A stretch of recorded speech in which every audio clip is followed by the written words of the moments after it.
Boa noite, amigos e amigas do Centro Espírita Nosso Lar.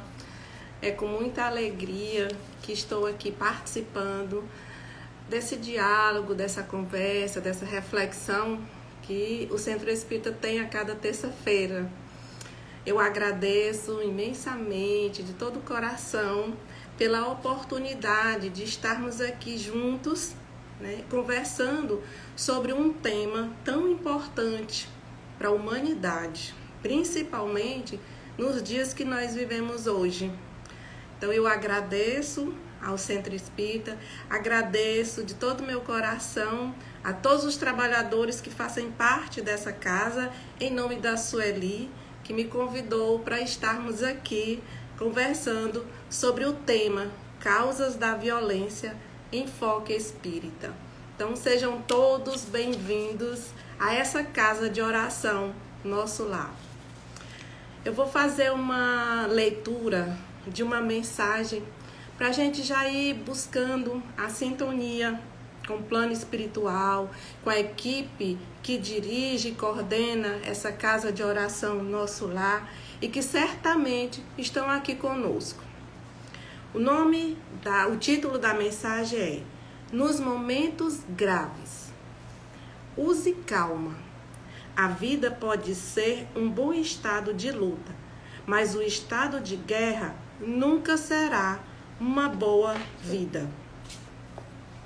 Não delibere apressadamente as circunstâncias. Filhas dos desígnios superiores modificam-nos a experiência de minuto a minuto. Evite lágrimas inoportunas. O pranto pode complicar os enigmas ao invés de resolvê-los. Se você errou desastradamente, não se precipite no desespero. O reerguimento é a melhor medida para aquele que cai. Tenha paciência. Se você não chega a dominar-se, debalde buscará o entendimento de quem não o compreende ainda. Se a questão é excessivamente complexa, espere mais um dia ou mais uma semana a fim de solucioná-la. O tempo não passa em vão. A pretexto de defender alguém, não penetre o círculo barulhento. Há pessoas que fazem muito ruído por simples questões de gosto. Seja comedido nas resoluções e atitudes. Nos instantes graves, nossa realidade espiritual é bem mais visível. Em qualquer apreciação alusiva a segundas e terceiras pessoas, tenha cuidado. Em outras ocasiões, outras pessoas serão chamadas a fim de se referirem a você. Em hora alguma, proclame seus méritos individuais, porque qualquer qualidade excelente é muito problemática no quadro de nossas aquisições. Lembre-se de que a virtude não é uma voz que fala, e sim um poder que irradia. André Luiz. Está no livro Agenda Cristã, psicografado, por André Luiz e escrito por Francisco Cândido Xavier. Uma bela mensagem e que a gente, nesse momento, aproveita essas belas palavras e roga a Deus a sua bênção para que possamos irradiar a nossa luz, mesmo que ela seja pequena, mas que a gente, onde estiver, possa irradiá-la e não aquilo que em nós ainda precisa ser transformado. Que as bênçãos do céu nos envolvam, que o Mestre Jesus esteja conosco, que Mãe Maria, nossa doce Mãe Maria, nos acalente nas horas difíceis. Que os espíritos benfeitores que estão conosco sempre possam nos auxiliar para que as nossas escolhas sejam sempre direcionadas pelo amor do Pai e direcionada a nós e ao outro.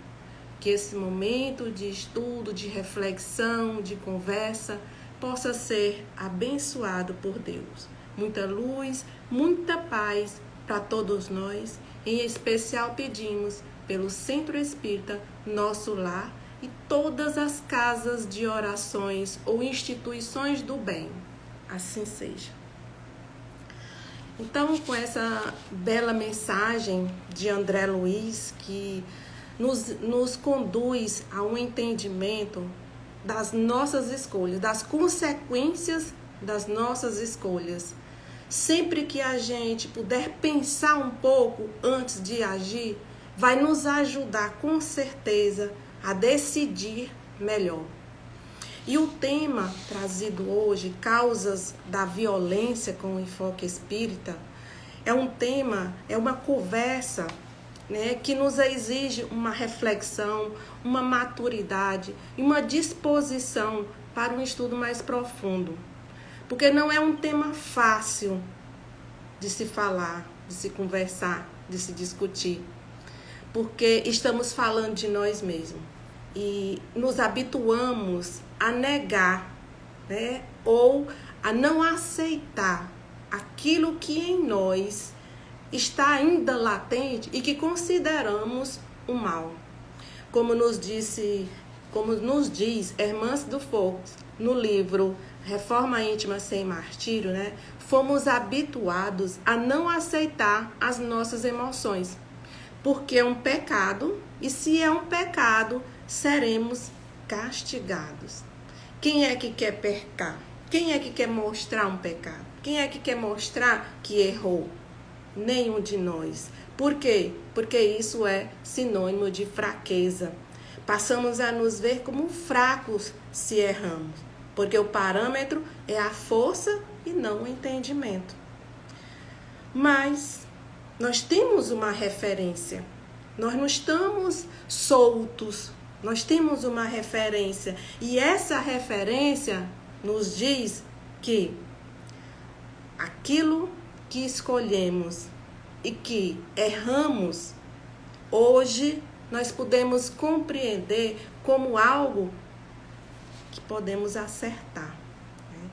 Então, o nosso parâmetro é o Cristo Jesus. Ele é a nossa referência. Mas essa nossa referência não veio nos falar sobre a nossa personalidade de hoje, sobre aquele papel, né, de acordo com a nossa personalidade que assumimos hoje, estamos vivendo. Essa referência, esse Cristo, ele veio nos falar para a nossa alma, ou sobre a nossa alma, o nosso espírito. Ele não trouxe um caminho que nos conduz no materialismo, muito pelo contrário.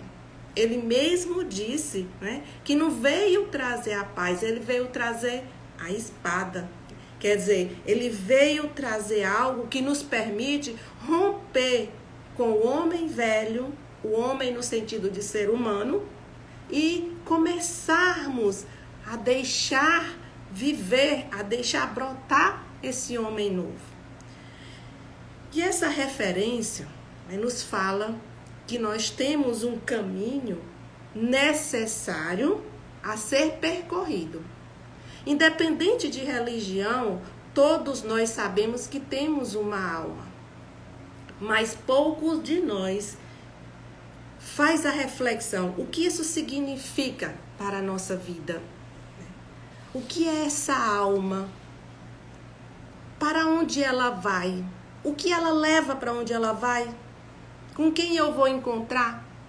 Porque se muitos de nós compreendem que temos uma alma e que ela vai, por exemplo, para o céu ou para o inferno, isso significa que parte de mim está vivo. E se vai para algum lugar, quem vai sou eu. E eu vou encontrar com quem lá? Como eu vou para esse lugar?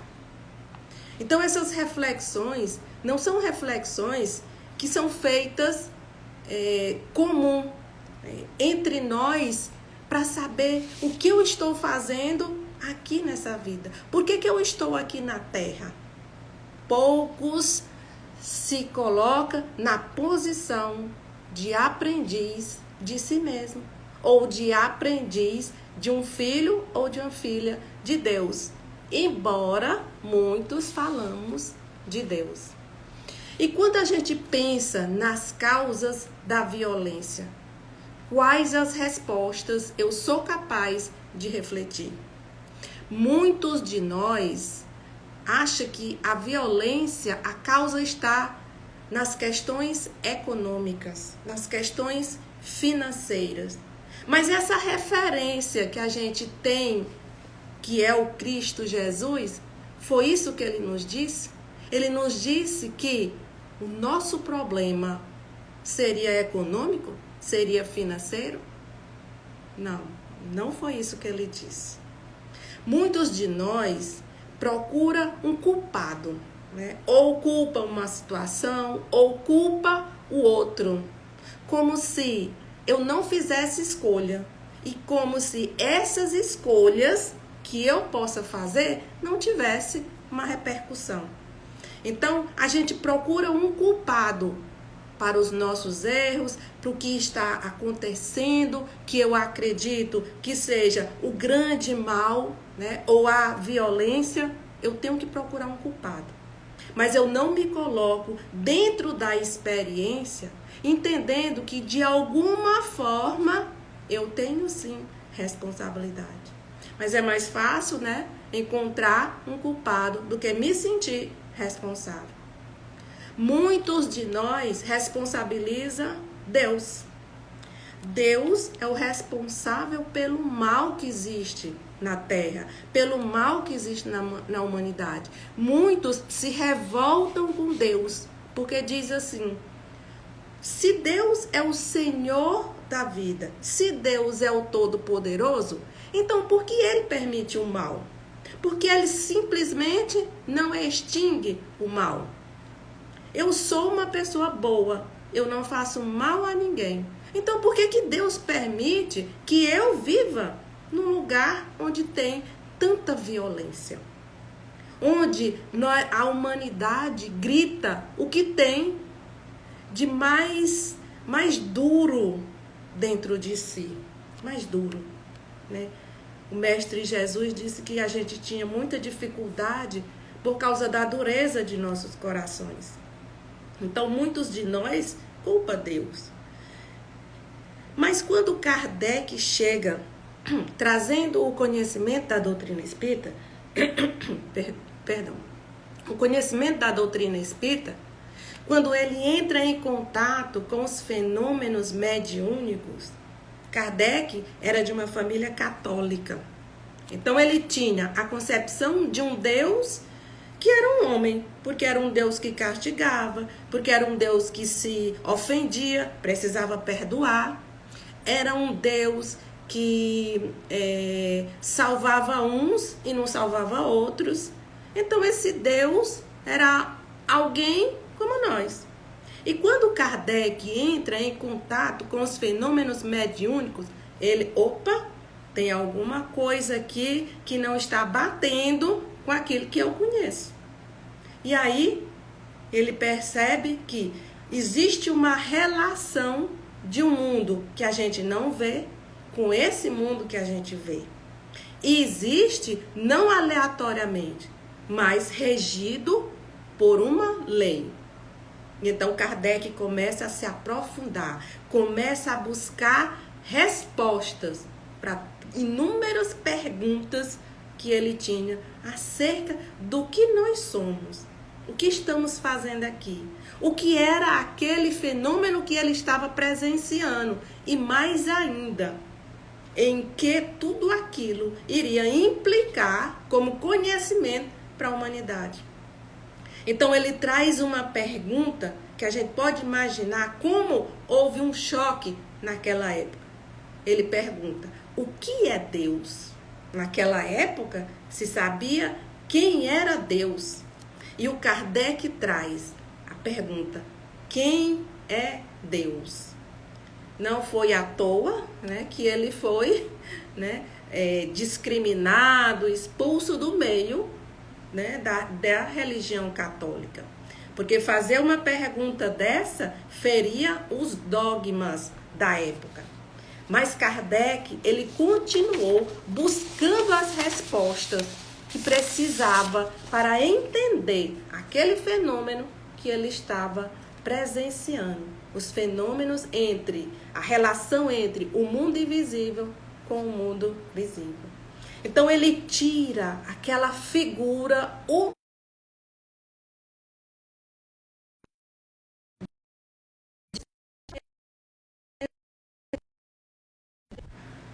Quando Kardec aprofunda mais um pouco, através do diálogo com os espíritos, ele nos fez conhecer as nossas imperfeições e suas causas.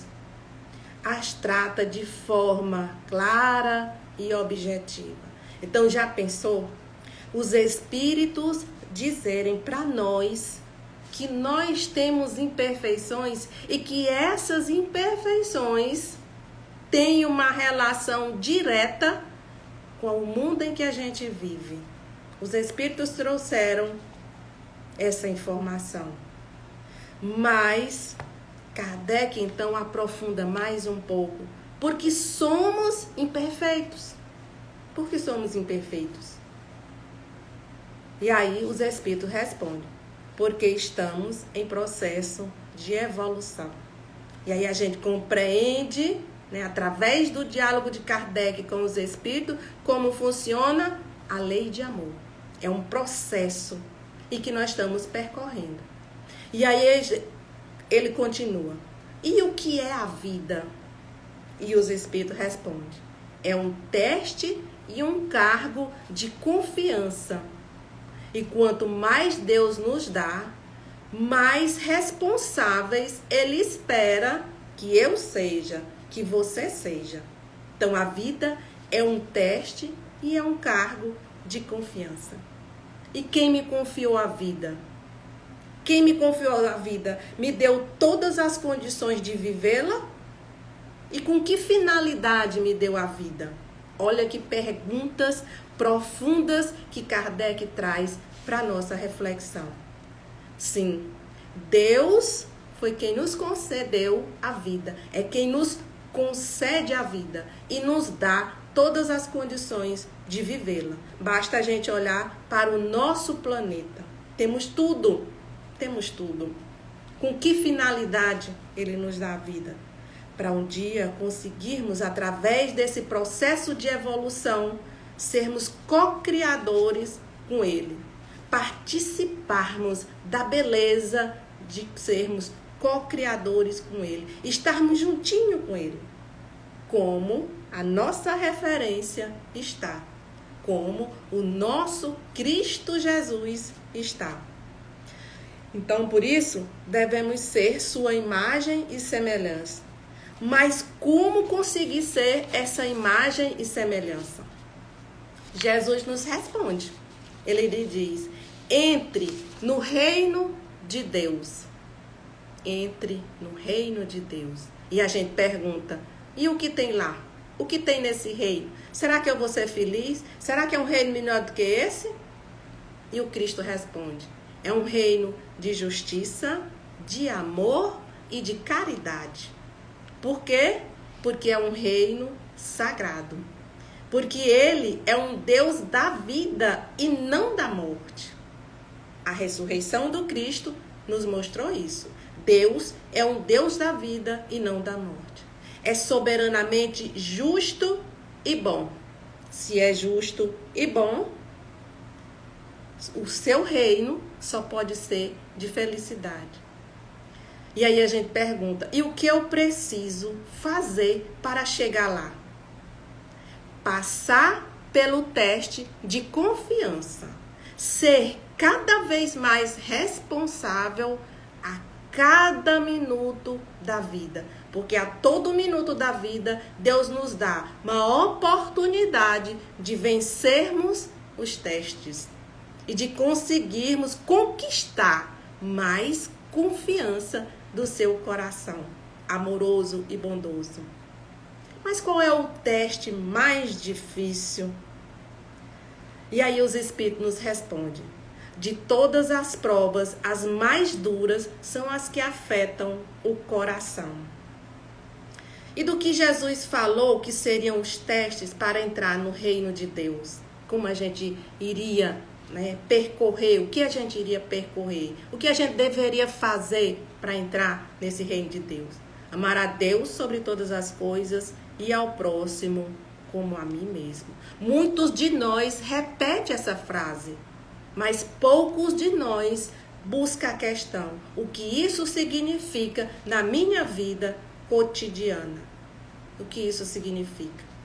E aí Deus continua. Quando Cristo continua dizendo que veio nos salvar e que é o caminho da salvação. E a gente pergunta, mas ele vai me salvar de quê? Eu não sou uma pessoa boa, eu não faço mal a ninguém, então eu não preciso de salvação.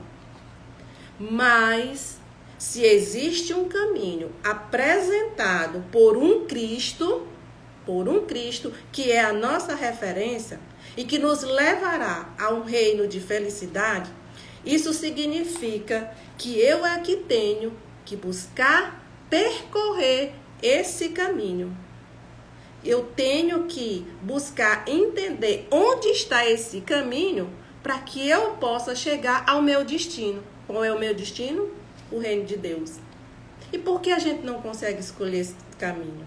Por que a gente não consegue caminhar com Cristo? E quais as implicações de não seguir esse caminho? Se o que Deus me apresenta é um reino de justiça, amor e caridade, a gente faz essa pergunta. Então, onde nasceu o mal? Sabemos que Deus é soberanamente justo e bom. Se Ele é soberanamente justo e bom, tudo que vem dele é bom.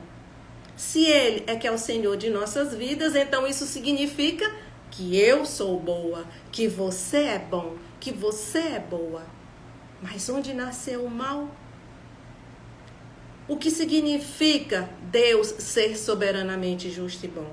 Que não existe ninguém no universo que seja bom como Deus.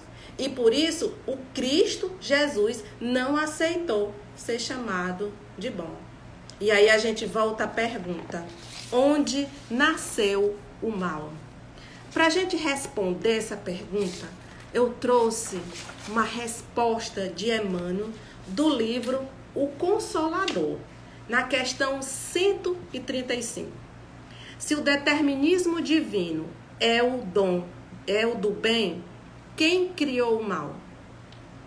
E Emmanuel responde: o determinismo divino se constitui de uma só lei, que é a do amor para a comunidade universal. Todavia, confiando em si mesmo mais do que em Deus, o homem transforma a sua fragilidade em foco de ações contrárias a essa mesma lei, efetuando desse modo uma intervenção indébita na harmonia divina. Ou seja, a gente se sente autossuficiente e então a gente desloca Deus do centro e se coloca no centro. Quando a gente desloca Deus do centro, Deus soberanamente bom e justo, Deus de amor, justiça e caridade, e a gente se coloca, então a gente passa a ser a referência. A gente desloca Deus porque se sente autossuficiente. Mas o que Emmanuel diz que acontece quando a gente faz isso? A referência, ela é frágil. Nós somos frágeis. Se nós somos frágeis, a gente se coloca como centro, como referência, então tudo ao nosso entorno vai ser gerido pela nossa fragilidade. Então, tudo que é diferente daquilo que eu acredito, que eu quero e que responde ao meu interesse, não serve. E por que não serve? Porque a lei de amor, justiça e caridade é uma lei universal. Porque o Deus, ele é o Deus do universo. Ele não é o meu Deus, ele não é o seu Deus, ele é o Deus do universo. Essa justiça, ela engloba o universo. Esse amor engloba o universo. E essa caridade engloba o universo. Então, o que acontece? Quando a gente se coloca no centro, desloca Deus do centro, nos colocamos no centro e passamos a ser a referência. A referência é frágil. Por quê? Porque não temos um amor capaz de abarcar o universo. Porque não temos uma justiça capaz de abarcar o universo. Porque nós não temos uma caridade capaz de envolver todo o universo. O que a gente faz? A gente começa a fazer intervenções indébitas na harmonia divina. O universo criado por Deus, ele é harmônico. Tudo entra em harmonia. Basta a gente olhar o nosso corpo físico. É uma harmonia linda. Mas a gente começa a intervir nele e adultera. A intervir não olhando para quem é a referência, não olhando para quem está no centro de comando, olhando para nós, porque nós estamos no centro de comando. Eu sou autossuficiente, mas eu sou limitada. Então, com a minha limitação, eu não abarco o todo. Se eu não consigo abarcar o todo, dificilmente eu vou tomar uma decisão, sendo eu mesma a referência, que seja bom para o todo. Eis o mal. Então, Emmanuel diz que o mal é quando a gente desloca Deus do centro, se coloca no centro e passa a intervir indebitamente na harmonia divina através das nossas fragilidades. Eis o mal. Urge recompor os elos sagrados dessa harmonia sublime. Eis o resgate. Eis o resgate. Só que para nós, a gente coloca resgate como sendo uma coisa ruim, como sendo um lugar de dor. E não é dessa forma.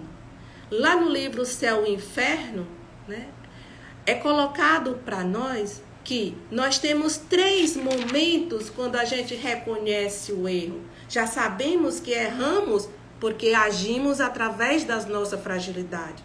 Porque não temos o hábito de reconhecer que as nossas emoções, elas podem nos fragilizar se elas não forem utilizadas diante ou com base no nosso projeto divino. Olhando para a nossa referência, que é o Cristo, permitindo que Deus esteja no centro. A gente precisa arrepender, a gente precisa reparar e a gente precisa expiar. Arrepender é o processo do autoconhecimento, é entender que eu não sou suficiente, eu não sou autossuficiente, que eu não posso me bastar, que eu não posso achar que eu mesma vou resolver os meus problemas, sozinha, sem Deus. Não. Essa é a busca do autoconhecimento quando eu me arrependo. Então, errar não é feio. Errar é um caminho que me ajuda a reconhecer que preciso trazer Deus para o centro.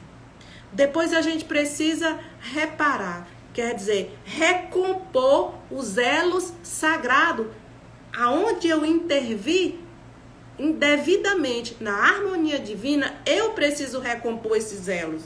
Não fui eu que fiz a intervenção indevida? Estava a harmonia e eu cheguei e desarmonizei. Então, sou eu que tenho que recompor esses elos e trazer de novo a harmonia. E a expiação, ela é uma oportunidade pedagógica, porque eu só sei o quanto eu feri o outro se eu compreender que experiência eu assumi a responsabilidade naquele momento. Então, eu preciso sentir, né, o que seja a dor do outro para que eu possa compreender. Então, isso significa que quando eu firo o outro, eu estou me ferindo. Por isso, Deus permite esses 3 passos. Então, se a gente cometeu a desarmonia, somos responsáveis pela desarmonia, nós precisamos recompor esses elos através do resgate. Vede, pois, que o mal essencialmente considerado não pode existir para Deus, em virtude de representar um desvio do homem, sendo zero na sabedoria e na providência divina. Então, somos nós que causamos todo esse movimento de violência, de agressão. Eu sou capaz de agredir alguém que diz que não gosta da doutrina espírita porque eu me coloco no centro. Porque se eu coloco Deus no centro, Deus não criou religião. Se eu sou capaz de ferir um irmão pela orientação sexual dele diferente da minha, eu estou me colocando como referência e não Deus. Só que eu sou frágil, só que eu sou limitada. Só que eu não tenho condições de abarcar o universo, de compreender o universo. Então, o que vai acontecer? Eu vou agir pela minha fragilidade e vou ferir o outro. Quando eu firo o outro, eu causo a desarmonia no projeto divino, no projeto de Deus. Então, eu sou responsável para recompor esses elos. E Emmanuel diz mais ainda. Ele diz assim: mas como Jesus e os seus prepostos são seus cooperadores divinos, e eles próprios instituem as tarefas contra os desvios das criaturas humanas, focalizam os prejuízos do mal com a força de suas responsabilidades educativas, a fim de que a humanidade siga retamente no seu verdadeiro caminho para Deus. Então, onde nasceu o mal? Nessa atitude de nos colocarmos como referência, como centro de tudo. Nessa hora, nós nos tornamos egocêntricos. Eu não aceito o diferente. Eu não aceito aquilo que não corresponde aos meus interesses. Dessa forma, a gente lembra do filho pródigo. Né? Do filho pródigo. Emmanuel traz apenas o fio da meada. Mas pensar, refletir, discutir sobre as causas da violência é muito profundo. Traz muitos contextos a serem refletidos. Esse é só o fio da meada, porque a partir daqui tem muita repercussão e desdobramento aos longo dos séculos em que nós vivemos. E por isso que nós temos a lei da reencarnação. E dessa forma a gente lembra do filho pródigo.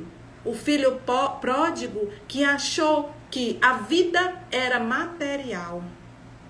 A doutrina espírita ela tem um papel muito importante, que é romper com esse paradigma do materialismo, que diz que todos os nossos problemas é econômico, é financeiro. Assim como todas as soluções é econômica e financeira. Então eu não sou capaz de enxergar que aquele que cometeu uma violência, ele precisa de educação. Ele precisa de oportunidade de educação. Aí qual é a nossa resposta? Violência. Eu respondo à violência com mais violência. Embora a gente saiba que violência nunca resolveu nada. Então, se até hoje a gente pensa que o problema e a solução é econômico e financeiro e nós não conseguimos resolver, esse não é o caminho. Esse não é o caminho. E o filho pródigo, ele teve, né, a confiança do pai, recebeu tudo o que precisava, né? Teve aquele cargo de confiança de filho, recebeu tudo o que queria e o que ele fez. E como ele resolveu o problema dele? Ele foi para o fundo do poço. E como ele resolveu o problema dele? Voltando para o pai. Então, esse é o processo de evolução que nós estamos vivendo. E a gente sabe que a doutrina espírita ela nos diz que nós estamos num momento delicado, onde tudo precisa aflorar. tudo precisa aflorar. Kardec deixou escrito no livro Depois da Morte, Obras Póstumas, quer dizer, que quando esse momento chegasse, esse momento que nós estamos vivendo, era a confirmação da transição planetária. Então, nós precisamos botar tudo para fora para que a gente possa enxergar, compreender o que precisamos transformar e então a gente conseguir alcançar o objetivo de estarmos aqui, que é voltarmos para o Pai como filho pródigo. E eu quero encerrar esse nosso momento, como eu disse, é apenas o fio da meada. Com isso aqui com essa pergunta que Emmanuel traz, traz essas respostas, né, que a gente vê essas respostas, daí tem muitos desdobramentos que a gente pode fazer reflexão. Mas esse é um tema muito importante para a gente discutir, conversar, fazer fóruns, seminários, porque só através do conhecimento educativo que a gente consegue enxergar aquele caminho que a nossa referência, que é o Cristo, veio nos mostrar. Então eu quero encerrar essa breve fala com uma fala do Papa Francisco. O Papa Francisco, ele tem trabalhado com o Pacto Educativo Global. É muito interessante. Quem tiver oportunidade, está na internet, leia, é muito interessante. O Papa Francisco é uma pessoa muito especial. Acredito que é um daqueles espíritos enviados para ajudar no processo de transformação. E ele diz assim: toda mudança requer um percurso educativo para construir novos paradigmas capazes de responder aos desafios e emergências do mundo atual, de compreender e encontrar as soluções para as exigências de cada geração e de fazer florir a humanidade de hoje e de amanhã.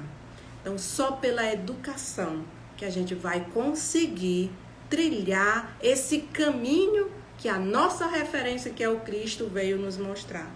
E a doutrina espírita, ela tem um papel muito importante nessa nossa caminhada, porque ele traz um conhecimento acerca daquilo que nós temos como finalidade, que é o processo evolutivo, aquilo que nos está impedindo de trilhar, de fluir nesse caminhar evolutivo, que são as nossas imperfeições.